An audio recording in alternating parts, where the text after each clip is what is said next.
Esse tipo de resolução não é muito, era bem comum quando o pessoal fazia processamento de dados há uns 30, 40 anos atrás, que eles não tinham computador toda hora, tinha que resolver na mão. Mas acho que é útil vocês aprenderem a pensar no programa sem ter um computador na frente e conseguir ter formas de visualizar o que está acontecendo na memória. Isso vai ser muito importante para a gente falar de estrutura de dados, porque a gente precisa visualizar como que os dados estão sendo representados na memória e como que a gente consegue organizar eles, como que os algoritmos funcionam dentro na organização desses dados. E sempre se utiliza uma representação visual, então por isso que é importante a gente conseguir criar uma visualização sobre isso. Tranquilo? Então beleza, então vamos começar. Só lembrando, pessoal, estou gravando essa aula, vou deixar lá no YouTube para quem não pôde vir. Vai ter som ambiente, mas faz parte. Mas vamos lá. Então, a ideia desses exercícios, eu coloquei vários pequenos programas lá. A ideia de cada um deles, eu queria que vocês olhassem para cada função e que vocês me dissessem qual que é o tamanho da função.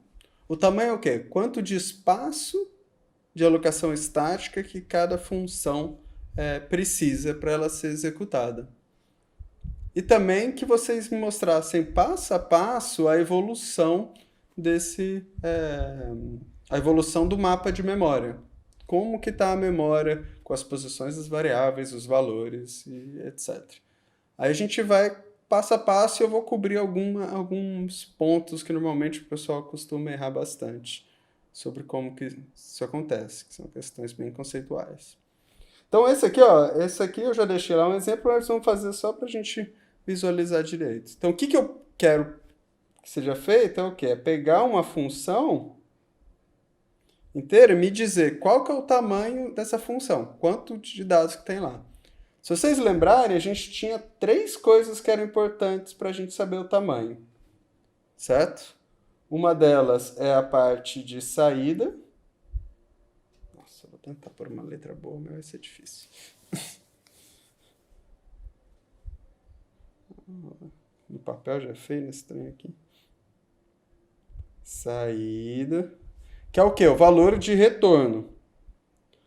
A gente também tem a entrada, que são os parâmetros.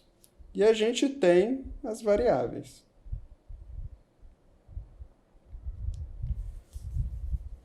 Todas elas são declaradas com um tipo e com valores, certo? O que a gente tem nesse caso é o quê? A gente tem que não tem valor de retorno.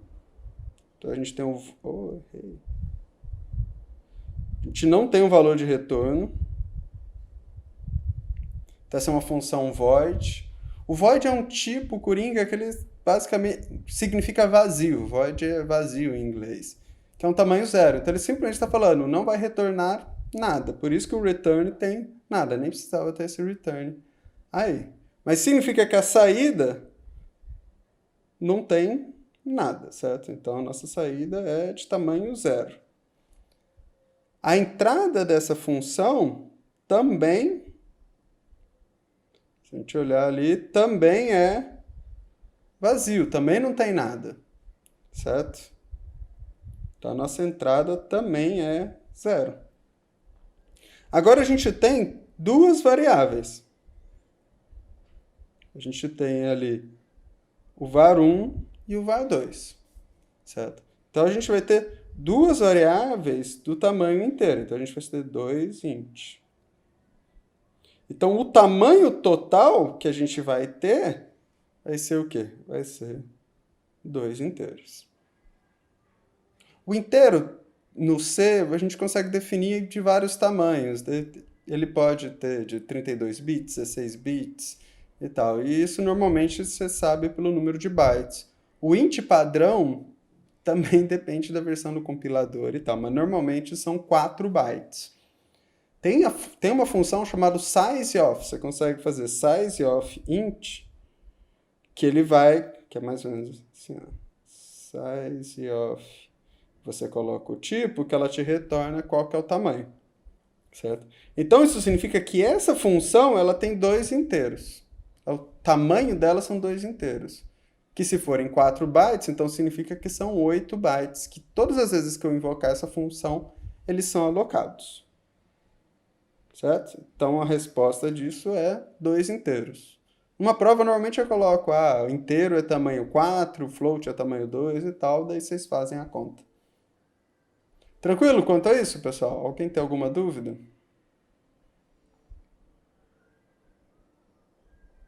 Então, ótimo. Então vamos.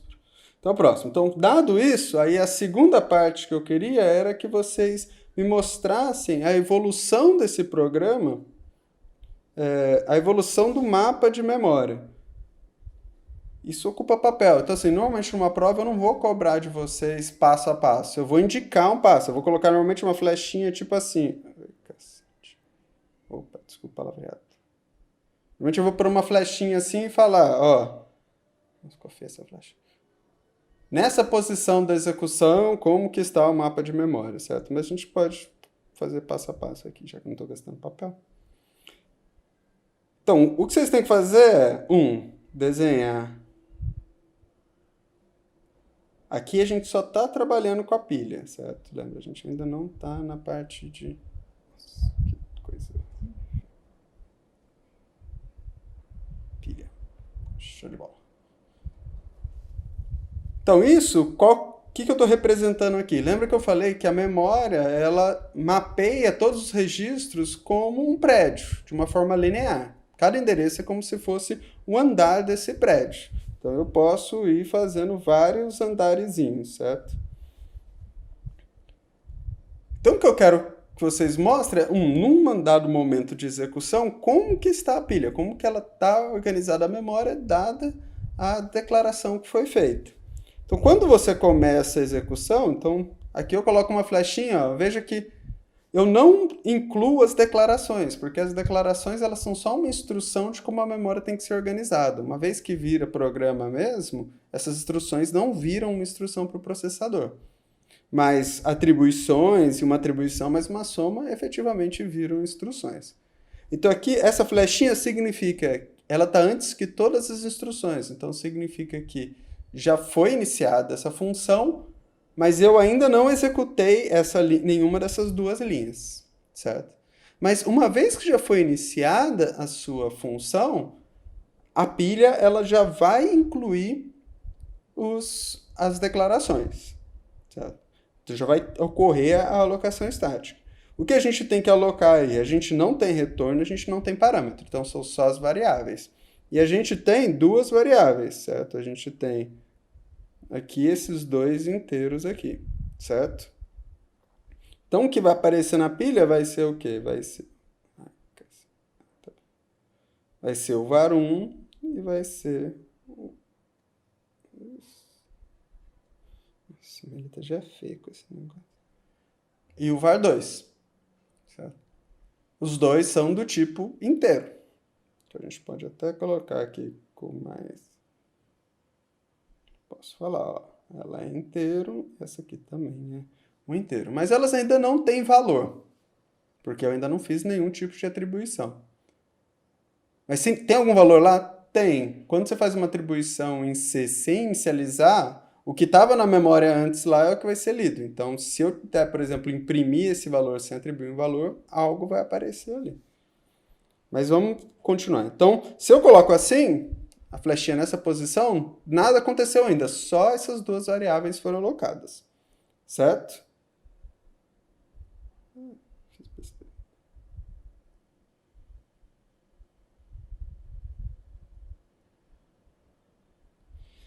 Então, beleza.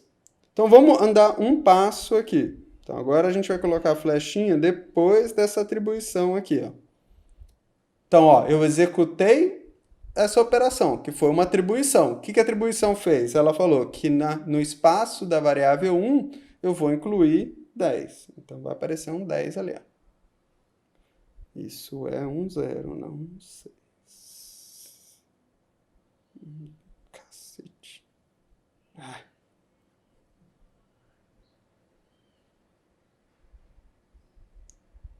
Ficou melhor.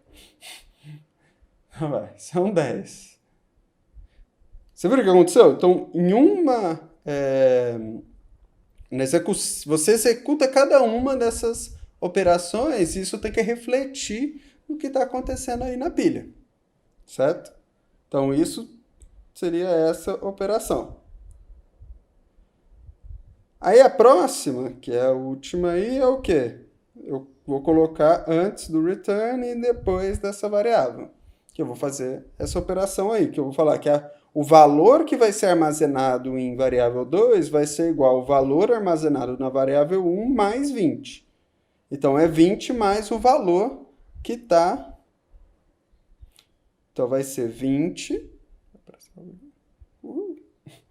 mais o valor que está armazenado aqui na variável 1, certo? Que vai me dar 30. E assim termina. O próximo vai ser o return e já acabou. Tranquilo, pessoal? Todos os exercícios é só para fazer isso. Aqui tem algumas pegadinhas, algumas questões conceituais que aparecem em outro, mas não é para ser nada muito complicado. Alguém teve alguma dúvida quanto a essa parte? Isso aqui já tinha um resolvido lá, mas é só para... Alguém tá vivo? Só dá um joinha aí, só pra... Então vai. O Davidson tá me perguntando. Depois que a função termina, o que acontece? Depois que a função termina, esse espaço tem duas formas. Se essa função for a main, quer dizer, for a última função do processo, o processo vai ser finalizado. Então, quando você dá esse return, o sistema operacional vai receber uma indicação de que o projeto foi finalizado e ele vai liberar todo esse espaço de memória. Liberar não significa que ele vai lá nesse espaço e vai apagar, vai colocar zero, nem nada. Ele simplesmente vai deixar esse espaço disponível para outros programas utilizarem. Agora, se a função não for a main, mas for uma outra função que está sendo chamada, esse espaço acontece a mesma coisa. O espaço da função é disponibilizado para outras funções serem executadas. Tranquilo? A gente vai ficar um pouquinho mais claro quando a gente entrar nos exemplos com funções. Tranquilo? Ótimo. Só para dar um exemplo mais ou menos como é que o processador faz, o compilador faz quando ele encara uma função dessa. Normalmente o que ele faz é o seguinte: ele precisa de um offset, quer dizer, a posição inicial de memória. Então imagina que aqui a gente tem a posição 0. Que é quando você aloca a função, o sistema operacional diz, o offset dessa função é 0. Aí o que ele vai fazer é fazer o seguinte, em vez de var1, eu vou escrever mais 0. Agora, o var1 ele tem tamanho 4. Vamos chutar que é 4. Então, em vez de var2, ele vai escrever mais 4. E ele vai colocar isso em todo lugar. Em vez de var1, ele vai colocar mais 0. Em vez de var2, mais 4. Em vez de var1, mais 0. E aí o que ele vai fazer é, quando ele alocar, ele vai saber que o var1, na verdade, é a posição mais 0. E o var2 é a posição mais 4. Então a computação basta para o sistema operacional dizer para essa função que a posição de memória inicial não vai ser o 0, é a posição, sei lá, a E, que daí o algoritmo simplesmente precisa somar nesse AE mais 0, ele sabe que é o var1. Se ele somar no AE mais 4, ele sabe que é o var2. Então, com um único número, ele já tem todo esse mapa aí dentro. Por isso que é muito simples fazer essa alocação. Tranquilo? Então vamos lá. Mas, pessoal, isso é meio fora do escopo dessa disciplina. Então não se preocupem. Isso eu não vou cobrar em nenhum momento. É mais pra gente saber. Mas tranquilo. Então vamos para uma outra função. O que essa função tem de diferente da outra? Do mesmo jeito que a outra, ela só tem inteiros, certo? Eu só estou trabalhando com inteiros até o momento.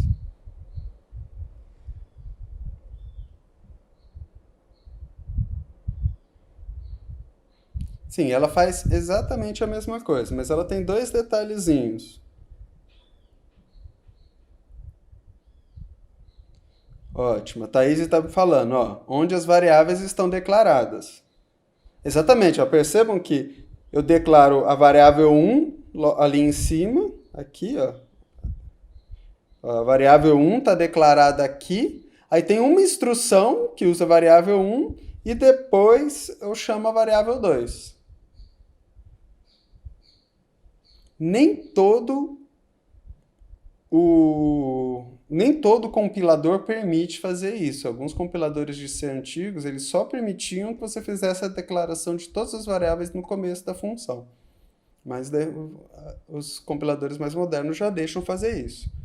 Mas isso traz um ponto, e tem só um outro ponto também, que é o seguinte, agora a gente tem um valor de retorno, que é um inteiro, certo? Então ela não retorna só um void.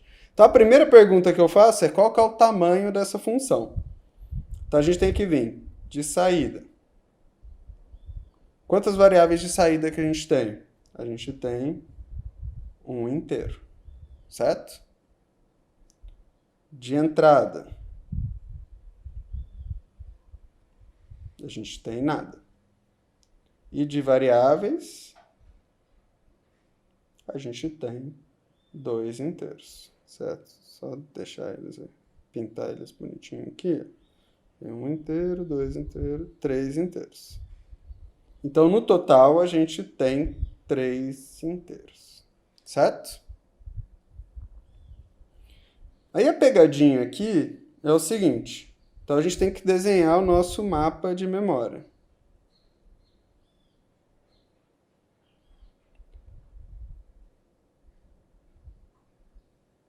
Certo, vou ter a pilha aqui. A gente vai desenhar o nosso mapa de memória. Então, imagina que eu coloco agora, ó, eu vou colocar a execução aqui, ó, antes dessa atribuição. Eu te pergunto, como é que vai estar o mapa de memória? A gente vai ter... Deixa eu desenhar aqui, várias posições... Isso, eu vou ter os 3 inteiros. Eu vou ter... Eu gosto de chamar o valor de retorno, eu coloco o nome da função, só para me dar... Deixa eu... Ficou feio. Então, vamos lá. Quando eu colocar roxinho, é que eu estou colocando...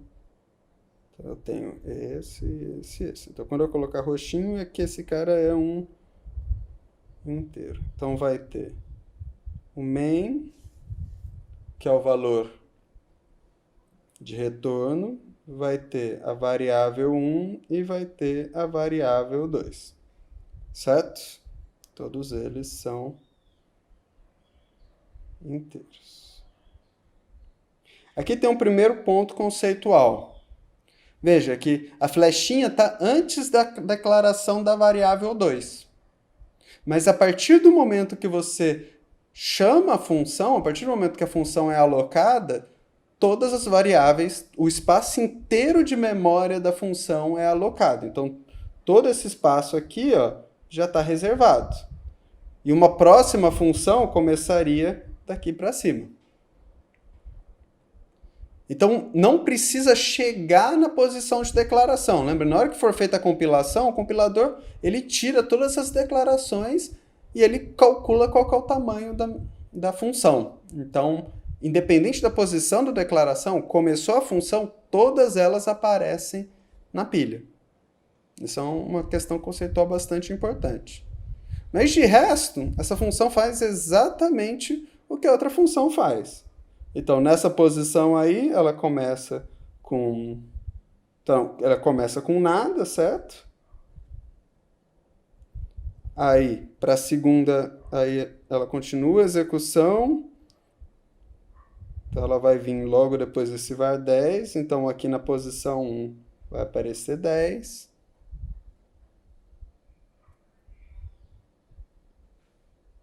Aí eu posso apagar aqui, vai vir depois dessa execução, ele vai fazer a mesma coisa, o var vai vir 20.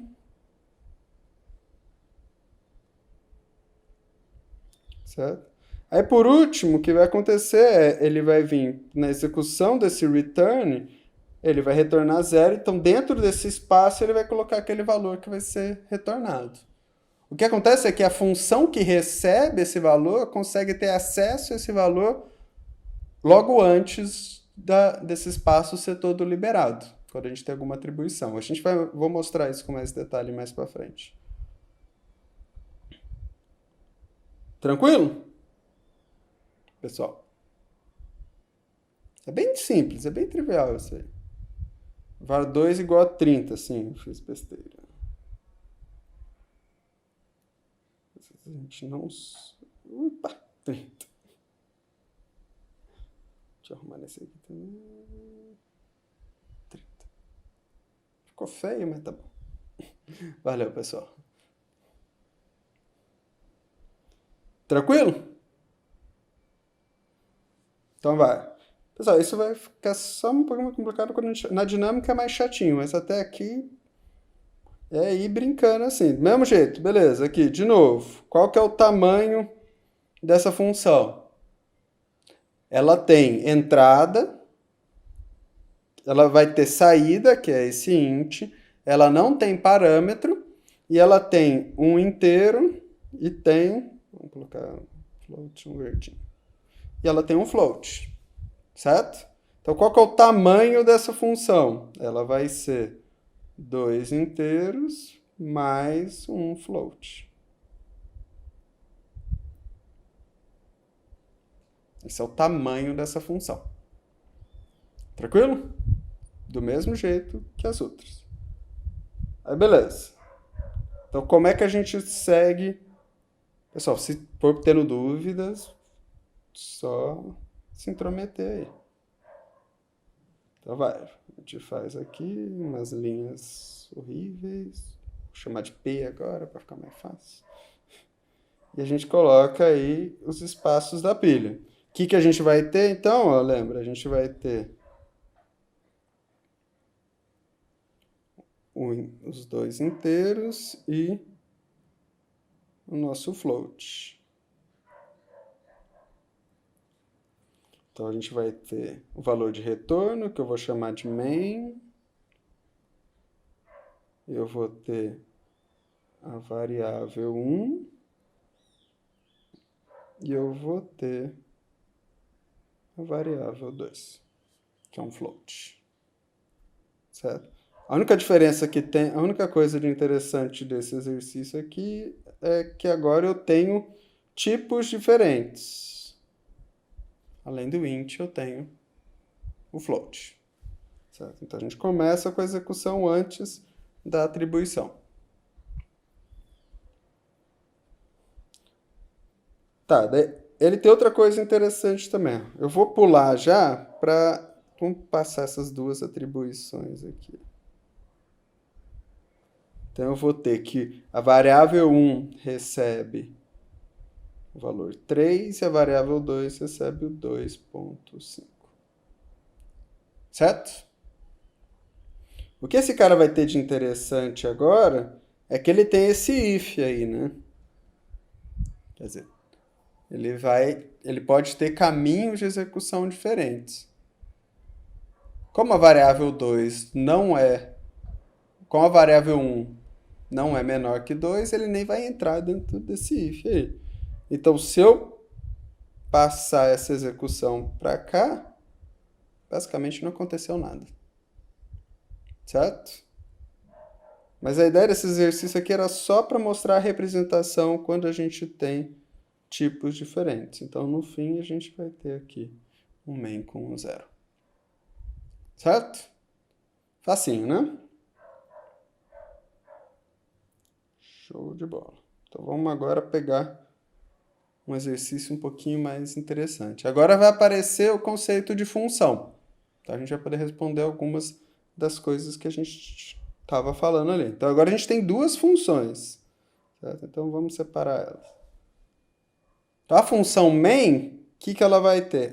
Essa função faz exatamente o que a outra faz. Só que agora a gente dividiu em dois. Então, a função main, ela vai ter... Ai, troca, cor errada. Ela vai ter o int, os dois ints, e vai ter um float. Então, o tamanho dessa função é exatamente igual a outra lá, né? 2 int...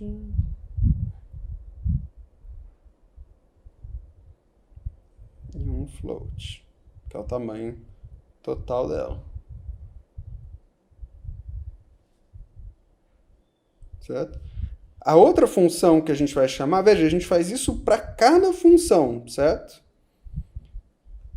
Essa função já tem coisas mais interessantes. Ó. Ela tem um valor de retorno. Ela tem um valor de retorno, quer dizer, ela retorna um float. Ela tem agora, que não tinha antes, um valor de parâmetro. Ela tem o parâmetro 1. E ela tem também uma variável. Qual que é o tamanho, então, dessa função? Ela vai ter um float de saída. Ela tem um int de entrada, que é o parâmetro, e ela tem um float de variável. Aqui está com a cor errada.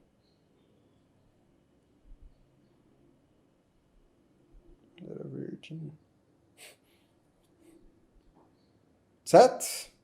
Então, veja, para cada função ela tem o seu desenho diferente. Então, vamos ver como é que fica a execução desse cara. Esse cara foi...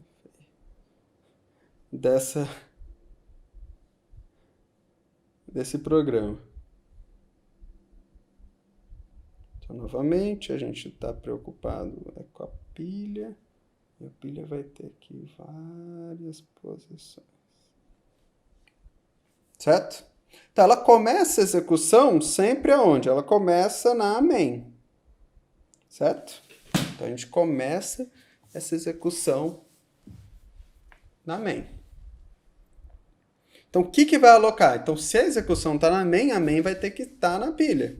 O que vai aparecer lá? Vai aparecer a main, o valor de retorno, vai aparecer a variável 1 e vai aparecer a variável 2. E a gente sabe o quê? Que o retorno e a variável 1 são inteiros, e a gente sabe que a variável 2 é um float. Certo? Então, começou a execução da main, ela entra ali na pilha. Mas olha que legal. Eu declarei a função 1 e tudo mais. Ela aparece na pilha? Por enquanto, não. O fato de você ter declarado ela não implica que ela está alocada. Ela só vai ser alocada no momento que ela for invocada.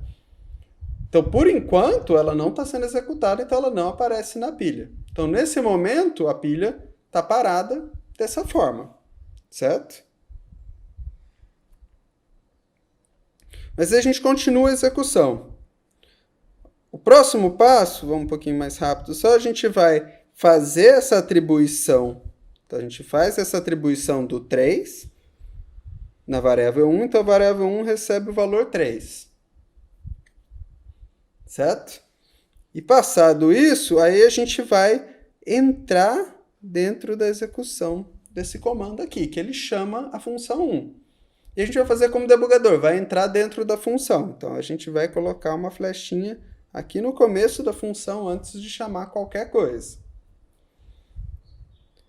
Como eu entrei na função, essa função vai entrar na pilha. Ela vai ser empilhada logo acima da outra função. O que esse cara tem de especial? Ele tem, ó, como... Ele tem como retorno um float como parâmetro um inteiro e como variável um float. Certo? Então, isso, quando ele alocar ali, o que vai aparecer? A primeira vai ser a função 1, a segunda posição vai ser o parâmetro 1, e depois vai aparecer a variável 1. Veja, pessoal, que eu não estou muito me preocupando com os tamanhos dos tipos. Eu estou desenhando como se todos os tipos fossem do mesmo tamanho. Mas isso faz diferença. Se um tipo tem 4 bytes ou 5 bytes, vai variando ali esses espaços, certo? Então, o que a gente tem aqui? Ó? A gente tem que o parâmetro 1 ele é inteiro e a variável 1 e a função 1 são floats. Mas olha que interessante, a entrada, no momento da alocação, ela já é inicializada. E ela é inicializada com o quê? Ela é inicializada com o valor que é atribuído a ela. Então, o que a gente está recebendo aqui? Ó? A gente está chamando a função 1 ó, como entrada o valor armazenado em variável 1. Então, o que vai fazer? Na hora que for criada a função, o valor da variável 1 vai ser atribuído como inicialização do parâmetro 1. Então, o que acontece é que quando eu inicializo esse cara, ele já vai começar com o valor. Então, o parâmetro 1 vai receber o valor da variável 1, que é 3. Então, ele já começa com um 3. Certo? As outras ainda não estão inicializadas, mas apenas ela. Tranquilo? Então, o que vai acontecer? Feito isso, então agora a gente pode... Vamos seguir nessa função, então. Vamos agora chegar ao quê? Vamos chegar logo antes do return. A gente vai executar esse if.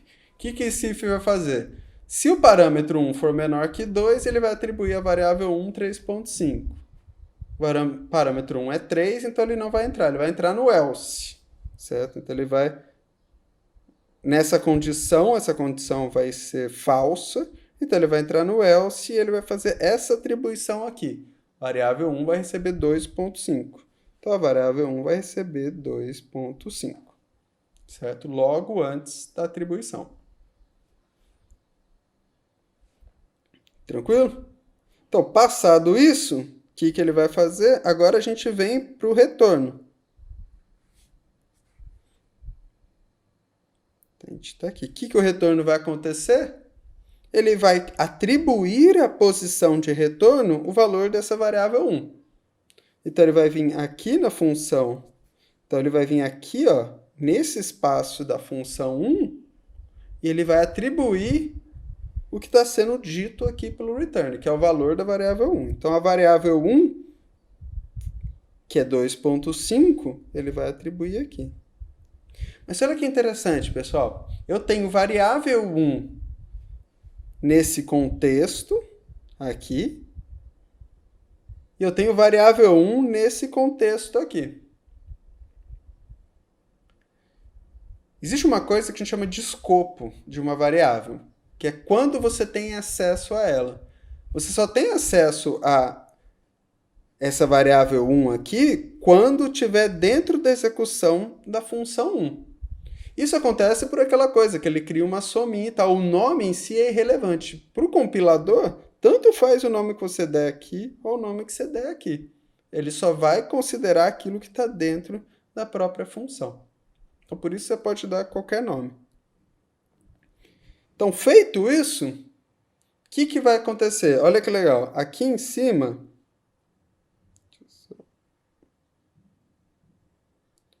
Aqui em cima, ó,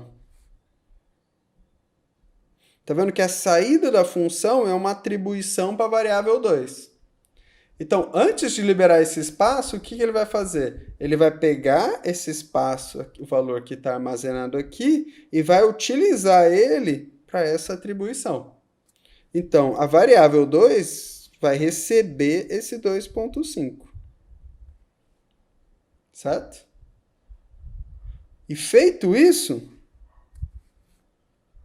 então o que a gente vai andar? Feito isso, acabou essa atribuição e acabou a execução dessa função. Se acabou a execução dessa função, ele é desempilhado, ele é eliminado da pilha. Então eu posso simplesmente vir aqui e eu vou apagar esse cara.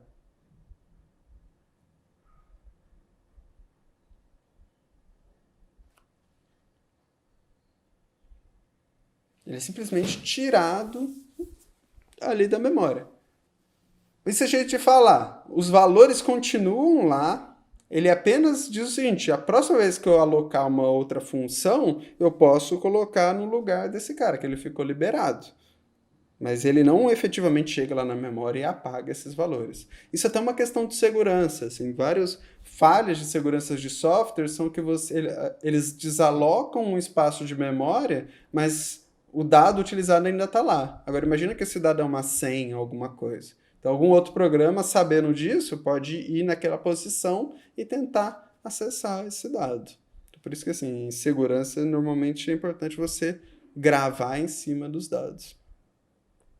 E por fim, então, o que essa função vai fazer? Vai dar o return 0 ali, ela vai colocar o 0 na posição ali e ela vai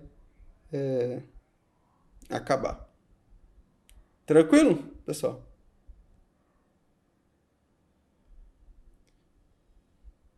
Sim. Uma vez que terminou a função, ela sai da pilha. Certo? Ela só vai aparecer. Então, portanto, se tivesse uma função var3. Calma aí, saiu aqui. Tá. Se tivesse um var3 igual a função 1, var2 aí no meio. Bom, o único problema é que ele não ia compilar porque o var2 é float e o parâmetro do função 1 é inteiro, mas eu entendi o problema. Ele ia, se acontecesse isso, basicamente o que ia. Ele está falando assim, e se ele tivesse algo assim, aqui assim, algo como var3, sei lá, um var3 qualquer aqui, igual a função 1 var1. Algo do tipo assim, certo? Primeiro que ia ter um var3 aqui. E ele ia entrar e alocar do mesmo jeito. Ia ter função 1, ia ter parâmetro 1, ia ter a variável 1. Certo? Se ele entrasse dentro dessa função. Cada vez que você chama uma função, ela é como se fosse um molde. Esse molde vai lá e ele é colocado na pilha. Aí o que o sistema operacional sabe na execução desse processo é que a próxima posição da pilha é aqui. É a próxima posição livre. E assim ele vai trabalhando. Tranquilo? Deixa eu tirar aqui só para não atrapalhar o plot, né? Beleza? Então vai. Então vamos para um outro exemplo. Agora, aqui vai ficar um pouquinho mais claro exatamente essa sua pergunta, Alexandre. Vamos lá. A gente tem aqui então quatro funções. Certo? A gente tem a nossa main, que ela tem o quê? Ó? Ela tem o valor de... Ai, caramba. Então vai. Ela tem um retorno de int, ela tem uma variável inteira e ela tem uma variável float. Aí a função 1, ela retorna float, tem uma variável float e ela tem um inteiro como parâmetro. A função 2, ela retorna float e ela tem uma variável float. A função 3 tem um float, tem uma variável float e tem um parâmetro inteiro. certo? Então, quais são os tamanhos? Então, aqui, ó, essa aqui a gente tem dois...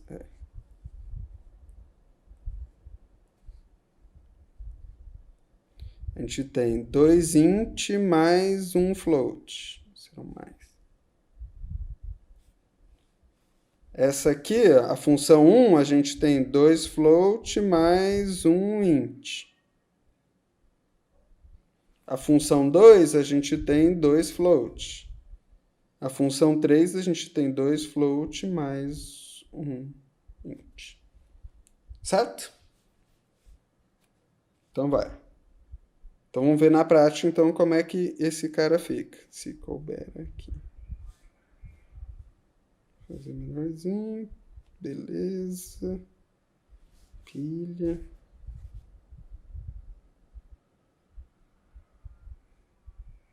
Esse é mais chato. Tá. Então vamos lá. Então, ele começa a execução na main, certo? O que ele vai alocar na main? Vamos lá, vamos desenhar tudo de novo.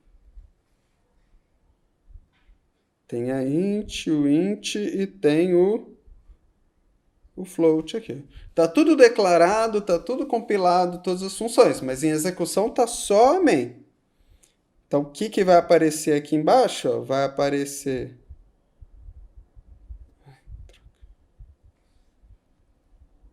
A main vai aparecer a variável 1 e vai aparecer a variável 2.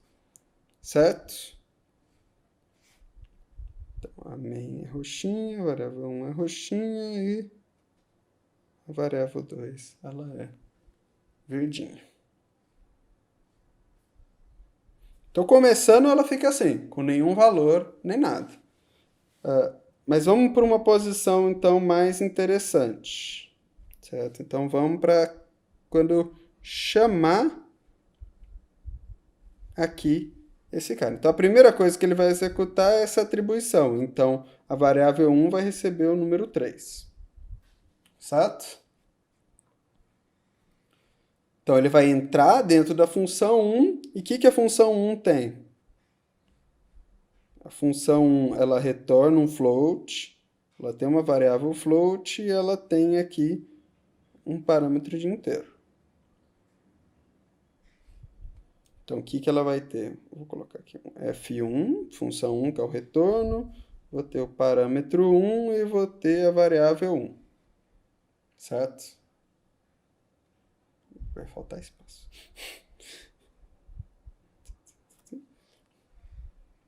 Certo? Sendo que os tipos são... O parâmetro é inteiro e esses dois aqui são float. Aí, quando ele chamou, ele atribuiu para o parâmetro 1 um valor que está na variável 1 da função anterior, que era o 3. Então, aqui vai vir o 3. Certo? Então, beleza. Ele entrou aqui, então a gente está olhando nessa posição aqui. Mas aí, legal. Para que lado que ele vai agora? O parâmetro 1 é menor do que o 2. Então, a gente tem aqui o parâmetro 1 é 3. Eu te pergunto, o parâmetro 1 é menor que 2? Não, então ele não entra aqui. Ele entra nesse else, ele vai para essa função 3 aqui. Certo? Então, o que ele vai fazer quando ele entrar aqui? Ele vai entrar dentro dessa função 3 aqui. Então, ele vai chegar aqui na função 3. O que ela tem? Ela tem um float e um inteiro. Certo? Então, quando ele entrar aqui, ele vai entrar logo no comecinho aqui. Então, vai entrar o quê? A função 3, o parâmetro 1,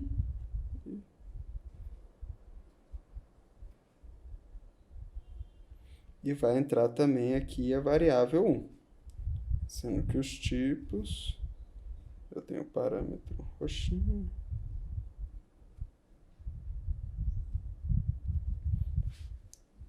certo? E a saída do bloco aqui. Então, o que ele vai acontecer? O parâmetro ele vai receber quem? Esse mesmo valor do parâmetro. Ele vai receber um 3 aqui, nesse valor. E aí ele vai continuar a execução. Vai entrar dentro desse for aqui. Então, ele pergunta, esse parâmetro 1 é menor do que 4? É. Então, ele vai realizar essa atribuição. Variável 1 vai receber 3,5. Então, ele vai receber 3,5. E ele vai vir parar aqui. Certo?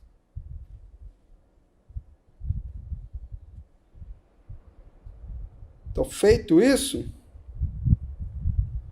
então agora ele pode atribuir esse valor, então agora ele vai fazer esse return, então ele vai colocar na posição de retorno que está na variável 1, que é esse 3,5, então vai aparecer um 3,5 aqui, e ele vai chamar esse valor de retorno.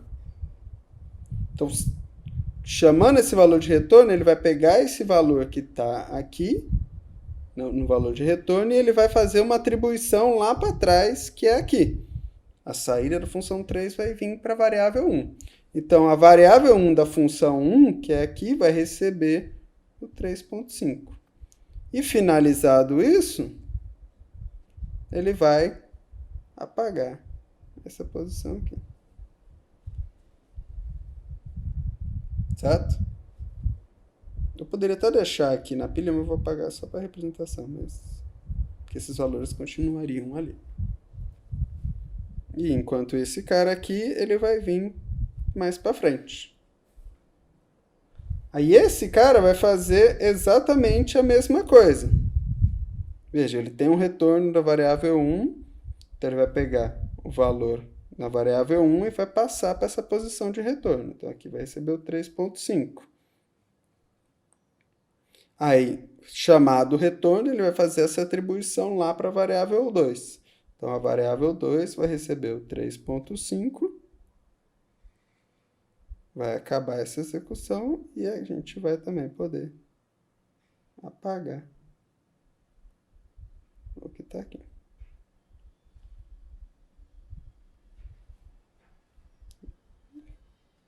E daí, esse cara vem aqui para a posição e depois ele dá o retorno e está com 0 lá. Tranquilo, pessoal?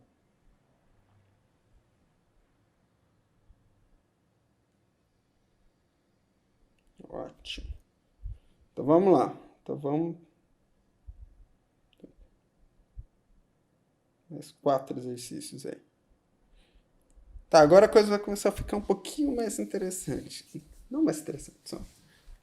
Vai ficar um pouquinho legal. A gente vai falar agora de um conceito que é bastante importante, que é o de um arranjo. Acho que é arranjo que vocês devem ter falado. Aprendido como termo. Então, vamos olhar essa função aqui. Qual que é o tamanho dessa função aqui? Ó? Ela tem um valor de retorno, que é um inteiro. Ela tem essa variável inteira, ela tem essa variável float aqui, mas ela tem essa variável 1 que é um arranjo. Olha, mas como é que será que esse cara aparece lá na memória? Vocês lembram que era o arranjo? O arranjo era o quê? Eram 5, é o número de valores que você declarou ali como um bloco. Então, efetivamente, esse var1 são 5 floats, um seguido do outro. Então, o tamanho dessa função vai ser 2 inteiros, que vai ser esse aqui, mais esse aqui, mais 6 float, que vai ser 1 desse cara e 5 desse cara aqui. Certo? Mas vamos ver como é... Ah, e tem mais um detalhezinho aí. O Bruno entrou exatamente nesse ponto. E esse diabo desse intzinho aqui, ó. Será que ele é alocado imediatamente ou ele é usado só naquele for ali? A resposta é, ele é alocado só durante a execução do for. Quando você declara alguma coisa nesses parênteses aqui, ó, nesses blocos, quando tem alguma coisa desse tipo aqui, você cria um contexto próprio, é um escopo específico dele. Você não consegue acessar esse i de fora que está lá. Então, efetivamente, esse cara só vai ser alocado durante a execução do for. Então, a regra principal para você saber quando foi alocado ou não é a questão do escopo, que nem o Elton comentou aí. Efetivamente, a existência de escopo, ela nasce do fato desse cara estar alocado ou não, de eu ter acesso a essa posição de alocação ou não. Mas o for e outros laços em que você faz uma declaração interna a ele, é como se você fizesse um blocozinho interno, como se tivesse uma microfunção que só funciona ali. Então, esse cara aqui, você tem também mais um inteiro, mas ele só vai ser executado durante o for. Certo?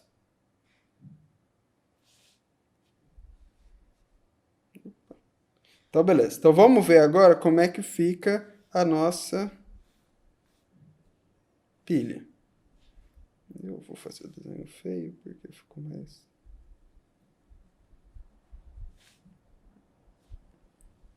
Certo?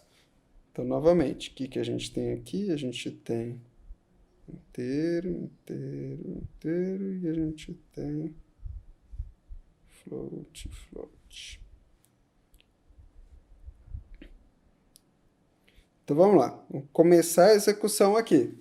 Então, o que ela vai ter? Ela vai receber a main, vai ter a variável 1, mas veja, a variável 1 tem tamanho de 5 posições. Como eu consigo atribuir valores diferentes para essas 5 posições, aí o que eu vou fazer é só fazer algo assim, ó. 0, 1, 2, 3, 4. Certo? E além disso, eu vou ter logo após a variável 2 e eu vou ter a variável 3. Certo? Então, eu vou ter a main retornando um int, a variável 3 é uma int, e a variável 1 e a variável 2, isso aqui era um 2.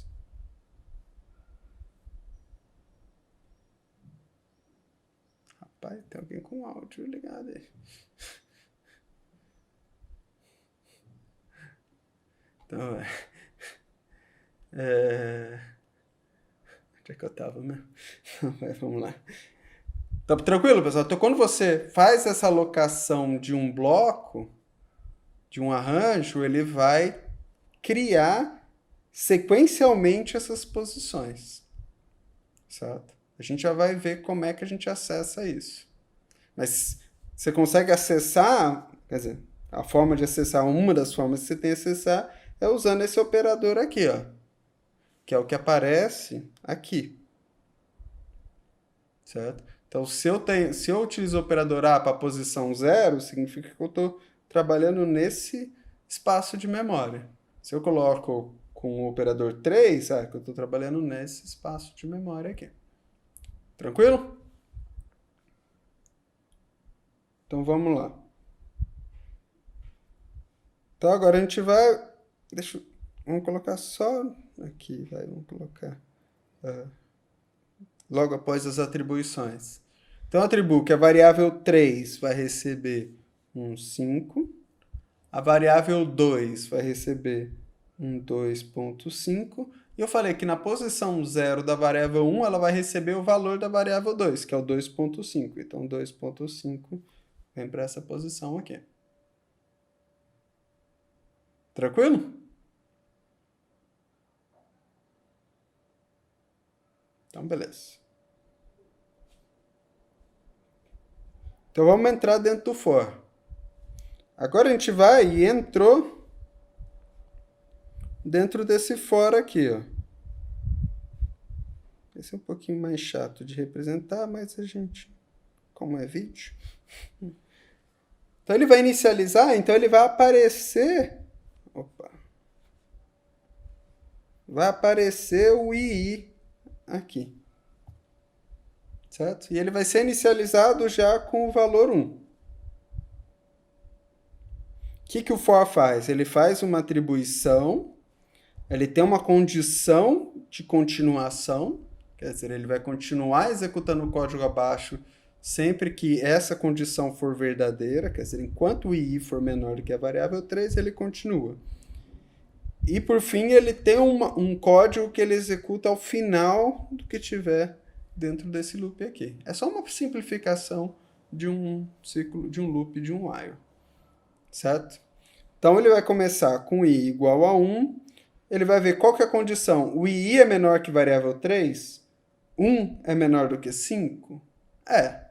Então, ele vai realizar essa operação aqui. O que essa operação está fazendo? Ela está falando, ó, na variável 1, que é esse bloco aqui, na posição I, que é 1, ela vai ser igual à posição II menos 1. Então, se I é 1, está na posição 0, vezes var2. Então, o que ele vai fazer? Então ele vai olhar na posição 1 e ele vai atribuir. A posição 1 vai ser igual à posição 0 vezes o var2. Então, vai ser 2.5 vezes 2.5. Que vai dar... Eu, inteligente aqui, poderia ter feito um número mais fácil de calcular.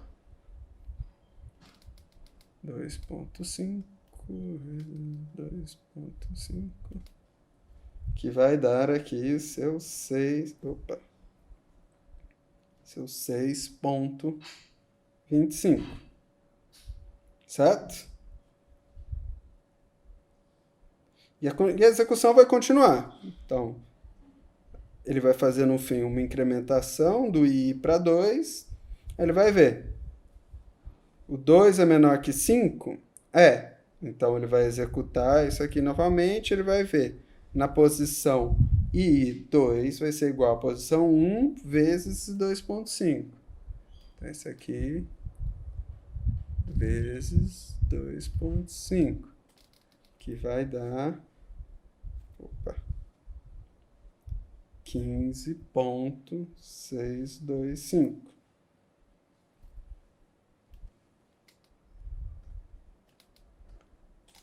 Aí ele vai continuar. Vai fazer a atribuição. Esse 2 aqui vai virar um 3. 3 menor que 5.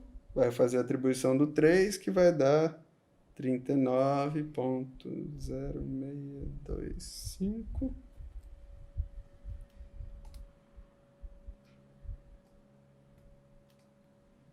Aí ele vai voltar para cá, vai incrementar o 4, que vai... O 3, que vai vir para 4. O 4 ainda é menor, então vai fazer o 4, vai vir, vai dar 97.65625. Tá? E vai incrementar o 4 para um 5. Aí ele vai chegar para essa condição aqui. 5 é menor que 5? Não. Então ele vai cair para fora do bloco. Como ele vai cair para fora, ele sai desse escopo do for e o I desaparece.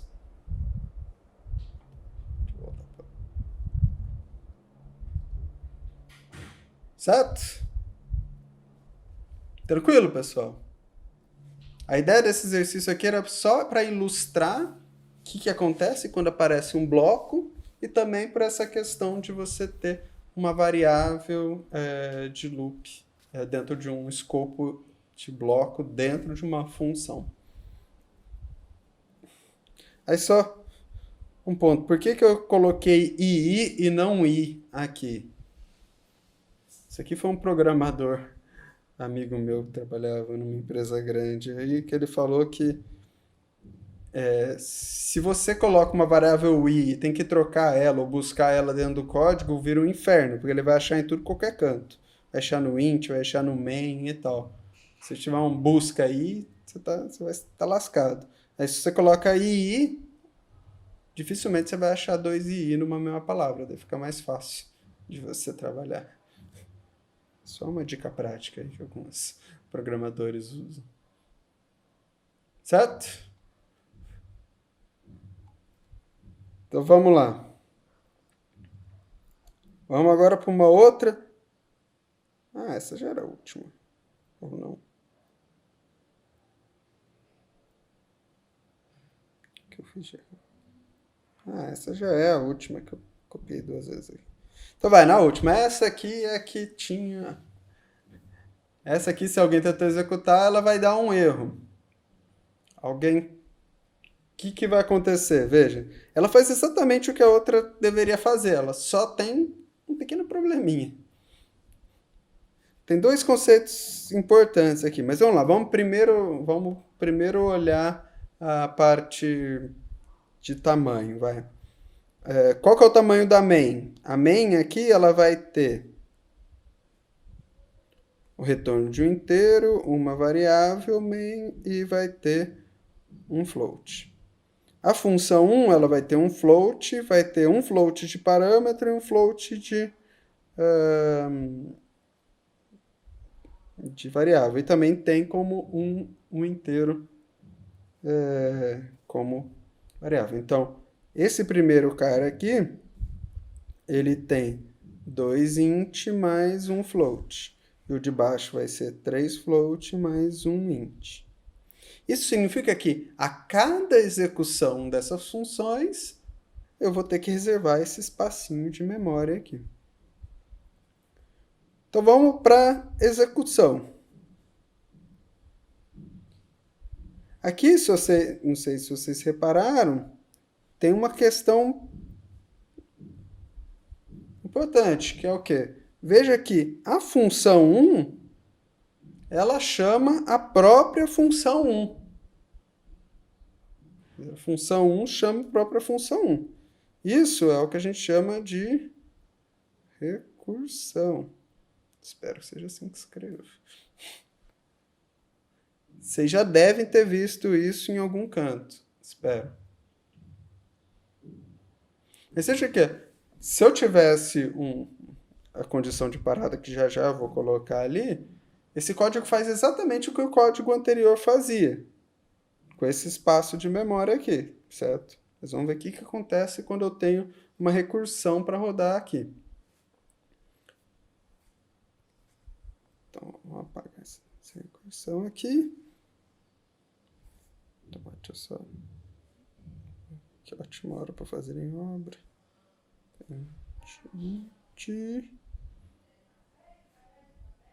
Float. Certo? Então vamos lá. Começando a execução, eu vou tentar ser mais...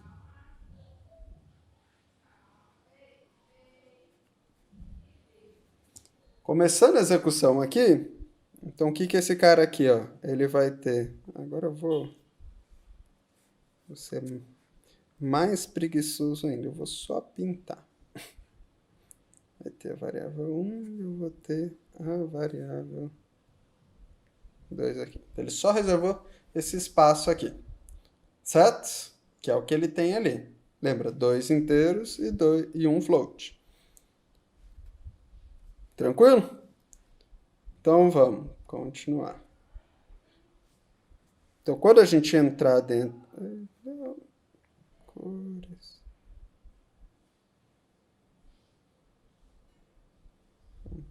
Por aqui. Então agora vamos chegar aqui, chamar a função 1. Então ele fez atribuições. A variável 2 vai receber o 5 e a variável 1 vai receber o 2.5. Certo? Aí ele vai entrar e vai chamar essa função aqui. Certo? Ó, como é que essa função ela trabalha? Ó, lembra qual que é o tamanho dela? Ela vai ter um float, um float, um inteiro e um float, certo? Que valores que vai... Quem que são os parâmetros? São esses dois primeiros. Ele vai receber como parâmetro 1 a variável 1 do anterior, que é o 2.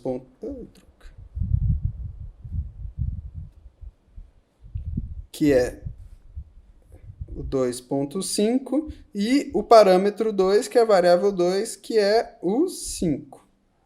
Certo? Aí o que ele vai fazer? Ele vai chamar, ele vai entrar aqui e vai chamar recursivamente ela mesma. Que vai acontecer quem? Ó, mesma coisa, mesmo desenho. 2 float, um cara aqui e ele vai atribuindo. E ele vai passar como parâmetro quem? O parâmetro 1 é o próprio parâmetro 1, então o 2.5 continua, só que o parâmetro 2 vai ser igual ao parâmetro 2 menos 1. Então ele vai vir para o 4 aqui. E ele vai subindo esse cara. Então o termo chegou aqui, executou novamente essa função, ele vai entrar e vai chamar de novo. E ele vai... O quê? Vai ter que continuar crescendo para cá. Oh, vai continuar crescendo até... Então, recursivo, quando você executa uma função de recursão, você está acumulando o espaço da função na pilha um em cima do outro. Ele vai colocando para cada chamada que você coloca, ele vai reservar todo esse espaço de novo. Ó, veja que eu nem cheguei na posição 4 e eu já estou usando mais memória do que quando eu estava aqui. Ó. Que esse programa faz exatamente a mesma coisa. Então, assim, quando você entende um pouquinho o funcionamento da memória e da pilha, você começa a enxergar que recursão é uma péssima ideia do ponto de vista prático. As funções recursivas são muito simples em algumas situações, mas elas têm esse problema. Tem várias variáveis aí que eu estou executando várias vezes. Mas essa execução, se esse programa tivesse certo, o que ele ia fazer? Ele só ia executar esse cara aqui, ó. Ele só ia executar isso aqui se eu tivesse... Eu poderia fazer algo aqui assim, ó. Algo comum.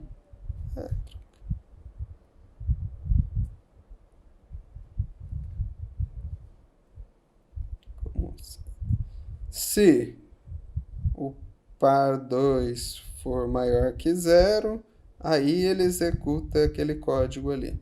Então eu poderia colocar esse cara aqui, ó.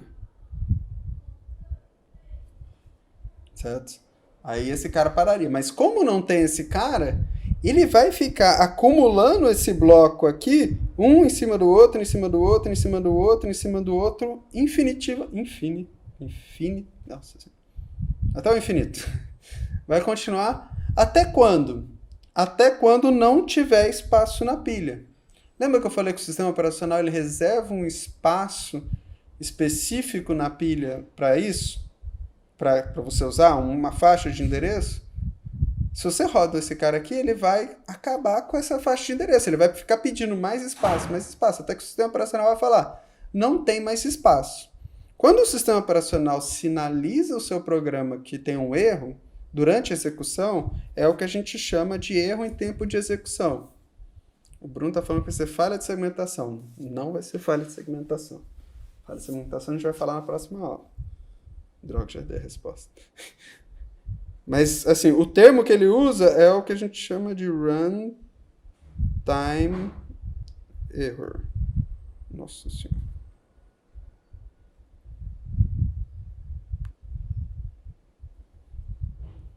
Certo? Runtime error é... Apareceu isso quando tentou compilar? Não era para tentar executar. Não, falha de segmentação é um erro de tempo de execução também. Ele não é para aparecer na compilação, é para aparecer na execução.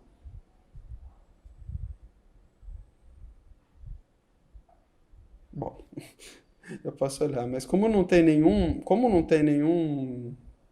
tá, em alguns lugares pode ser que ele entre como uma falha de segmentação, porque é um tipo de falha de segmentação. Mas o tipo que você deve, na maioria, aparecer, ele vai aparecer o famoso Stack Overflow.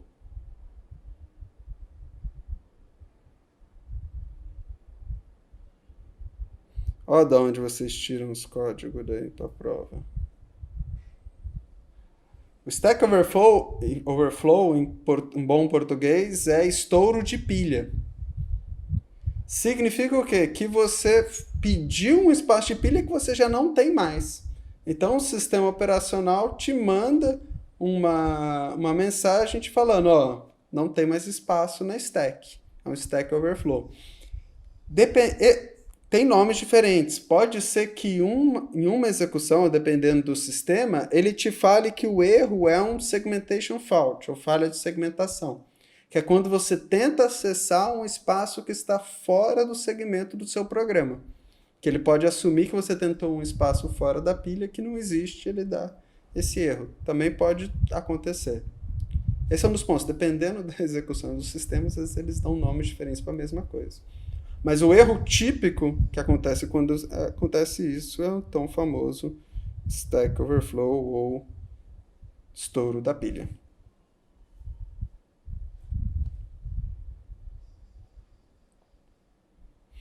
Tranquilo, pessoal? Então, de alocação estática é mais ou menos isso. Assim, normalmente as pegadinhas que tem, o que eu quero ver quando eu faço uns exercícios assim de prova e tal. Vocês entendam o conceito de momento de alocação, do tempo de vida das variáveis. Então, por exemplo, eu sempre coloco um daqueles exemplos de que eu coloco uma declaração no fim da função e eu peço para vocês desenharem. Aí sempre tem alguém que não coloca a função, a variável que está lá para o fim. Eu também coloco várias funções, eu quero que vocês me digam, num determinado momento, como é que está a pilha. É muito comum que a pessoa olha todas as funções lá e já coloca tudo na pilha. Não, é só aquelas que estão em execução. Mas é bem tranquilo, é bem fácil, assim. Tranquilo, pessoal? Então é isso. Essa lista era só isso. Agora tenta, eu deixei lá para vocês a lista de alocação dinâmica.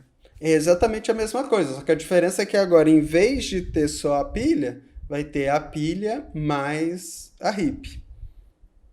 Então tentem fazer, assim, se tiverem dúvidas. Aí é que a coisa. A dinâmica é mais difícil, porque a gente vai começar a brincar com um ponteiro. Mas a graça de desenhar assim, pessoal, que o conceito de ponteiro fica. Dá para brincar um pouquinho. Dá para ilustrar. Algumas pessoas conseguem entender fazendo isso. Tem gente que não entende de jeito não, mas também faz parte.